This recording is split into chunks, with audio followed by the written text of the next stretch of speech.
Araw-araw, pinagdadasal ko na lang na sana naging iba ang katauhan ko.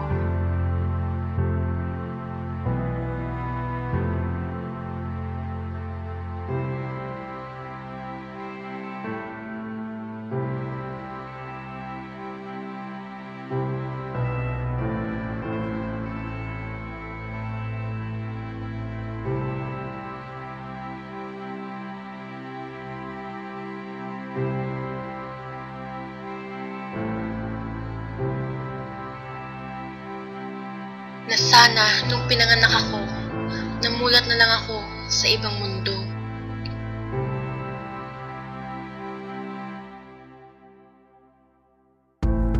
Araw-araw kong pinapangarap na tanggalin sa sistema ko ang pakiramdam ng pangungutya.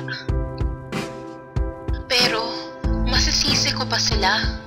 Isa akong puta sa 4 na dingding ng eskwelahang ito. Naturingang scholar, pero sa ilalim ng makakapal na librot sa lamin ay may tinatagong lihim. Ano ba si Daphne Coco? Oh my God, talaga? Siya nagpapaservice siya sa mga lalaki? Oo daw. Ew, kadiri. Diba? Sobrang Kadiri talaga. Grabe kadiri, no? Kadiri si Daphne. Sobra. Wala siyang kwentang babae. Guys, ano sinasabi niyo? Wala. Wala. Private. Hindi.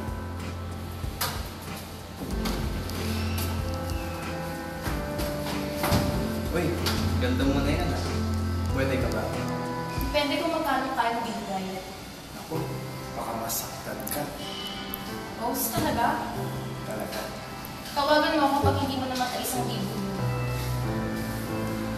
Pagkadulmilim na, diretso ako sa pamamalit bihis. Eto na si Daphne, ang kaladkarin ng universidad.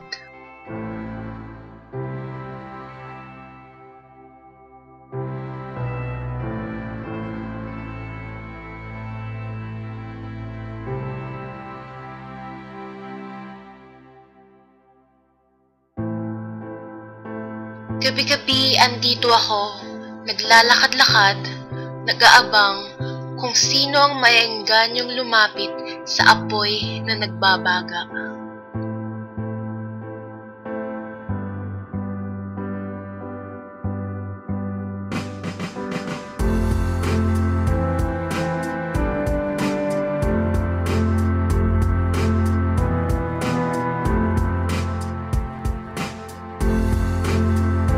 At pagka naka-jackpot, may panggastos na ako sa luho ng aking katawan.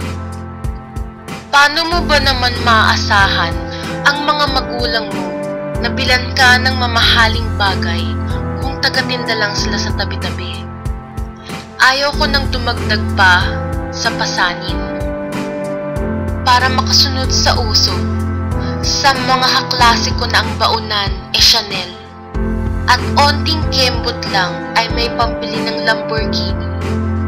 Aba, dapat gumawa ako ng paraan.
Hala, sige.